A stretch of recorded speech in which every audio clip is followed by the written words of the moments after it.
pemahamannya sama sekali berbeda. Perbedaannya apa? Dalam tradisi Jawa, kepercayaan akan Tuhan itu, Allah itu, panteisme. Panteisme. Segala yang ada, inilah Allah. Kemudian ketika orang sudah mati, dia akan kembali ke alam semesta ini dan menjadi bagian dari Allah itu. Itu manunggaling kawula Gusti dalam paham Jawa. Nah, kata yang dipakai sama. Kemudian orang Katolik berpikir manunggaling kawula Gusti, Gustinya Gusti Yesus, kawulonya aku. Persatuan antara aku dengan Tuhan Yesus. Ada kata yang sama, tetapi pemahamannya berbeda. Yang ini juga tidak bisa didamaikan. Jadi Bapak Ibu nggak usah berharap, jangan mengerjakan Katolik kejawen, nggak nyambung. Katolik ya Katolik, kejawen ya kejawen. Biarlah mereka dengan kepercayaan mereka, kita dengan kepercayaan kita, dan tidak perlu menggabungkan atau mencampurkan. Kalau ada tradisi-tradisi yang bisa diterima, terutama soal hikmat, terutama tentang hikmat atau kebijaksanaan cara hidup, nah, dalam banyak hal kita bisa belajar. Dalam banyak hal itu bisa diambil. Ambil contoh, Bapak Ibu silahkan melihat ini tradisi mana. Kalau ada orang datang, ada tamu, orang lebih mendahulukan menyajikan makanan untuk tamu daripada untuk dirinya sendiri.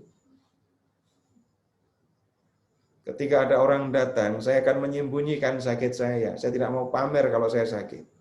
Sakitnya biarlah untuk saya. Jangan sampai orang lain tahu kalau saya sakit.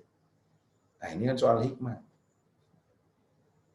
Nah, itu bisa diterima, itu bisa dipraktekkan. Begitu ya. Nah, sekarang hostnya sudah beralih ke Pak Narto kan.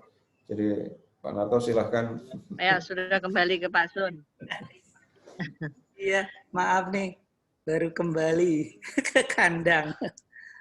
Baik Pak Seto, terima kasih banyak. Selamat ulang tahun ya Pak. Ketinggalan. Belum. Belum. Minggu depan. Minggu depan. Aduh, bocor nih gimana sih? Belum ya. Minggu depan nih ya. Siap-siap ya. Ya, mungkin saya ada sedikit pengumuman. Kita grup ini KPKS ingin mencoba untuk berbagi di masa-masa sulit ini. Mungkin kita akan mengumpulkan buku-buku religi yang untuk belajar anak-anak atau orang-orang dewasa juga. Mungkin juga kitab suci yang akan kita sumbangkan ke daerah-daerah tertentu yang membutuhkan. Jadi mungkin nanti kita kasih pengumuman di grup ya, dikumpulkan di mana nanti kita rencanakan, nanti kita umumkan secara detailnya di grup. Baik, mungkin pertemuan malam ini kita tutup dengan doa. Silakan. Ibu Dewi. Masih ada pertanyaan satu lagi. Oh ya, Bu Masih Dewi. ada pertanyaan satu lagi tuh. Oh ya. Pak, dari Ibu Tres. Ke-6 saudara itu siapa ya maksudnya? Ya Pak Seto, ada.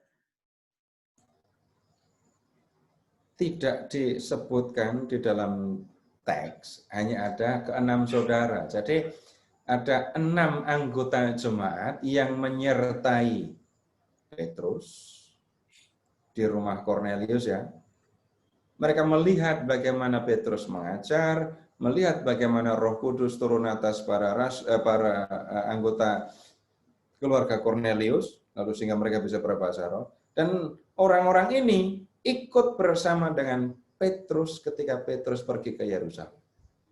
Tidak ada data yang lain tentang hal itu. Ya, hanya begitu saja, Ibu. Ya, saya kira cukup ya kita tutup dengan doa, Bu Dewi. Silakan. Tadi sudah loh. Ya, ditutup Buka sekarang. dan tutup, Wi. Ya. Satu paket. Satu paket. Silakan, Bu. Dari Oke, Australia. mari kita bersatu dalam doa dalam nama Bapa, Putra, dan Roh Kudus. Amin. Amin. Allah Bapa, kami mengucap syukur kalau pada malam hari ini selama 1,5 jam kami boleh duduk untuk mendengarkan sabda-Mu, firman-Mu yang disampaikan melalui kaset Pak Seto dari Kisah Para Rasul bab 11 dan 15 ini. Ya Bapa, semoga firman-Mu dapat mengendap di dalam hati kami dan dapat kami bagikan juga kepada orang-orang di sekitar kami untuk menjadi kabar sukacita yang menggembirakan orang lain dan untuk selalu memuliakan nama-Mu. Bapa, kami juga berdoa untuk Pak Seto agar Kau berikan selalu perlindungan-Mu, Kau berikan berkat kesehatan dan juga selalu berkat dari Roh Kudus-Mu agar Pak Seto dapat mengajar firman-Mu untuk kepada orang semua yang membutuhkannya. Berikanlah Pak Seto kesehatan agar dalam badan yang sehat dia dapat mengajar dan memberikan kabar sukacita. Ya Bapa, sekarang kami akan kembali ke aktivitas kami masing-masing dan hari sudah malam kami akan tidur malam. Kami mohon berkat-Mu, perlindungan-Mu untuk kami semua. Berikanlah kami kesehatan, jauhkanlah kami dari segala virus, terutama virus COVID, sehingga kami dan keluarga dapat sehat-sehat selalu. Ya Bapa, semua malam ini sampai besok pagi kami serahkan ke dalam tangan penyertaan-Mu. Terima kasih Bapa, kami ucapkan kepadamu. Doa ini kami panjatkan melalui perantaraan Bunda Maria, Bunda Pengantara kami. Salam Maria, penuh rahmat, Tuhan sertamu. Terpujilah engkau di antara wanita dan terpujilah buah tubuhmu Yesus. Santa Maria, Bunda Allah, doakanlah kami yang berdosa ini sekarang dan waktu kami mati. Amin. Kemuliaan kepada Bapa dan Putra dan Roh Kudus, seperti pada permulaan, sekarang, selalu, dan sepanjang segala masa. Amin. Dalam nama Bapa, Putra, dan Roh Kudus. Amin. Terima kasih Bu Dewi. Terima kasih Mbak Seto. Sama-sama. Selamat malam.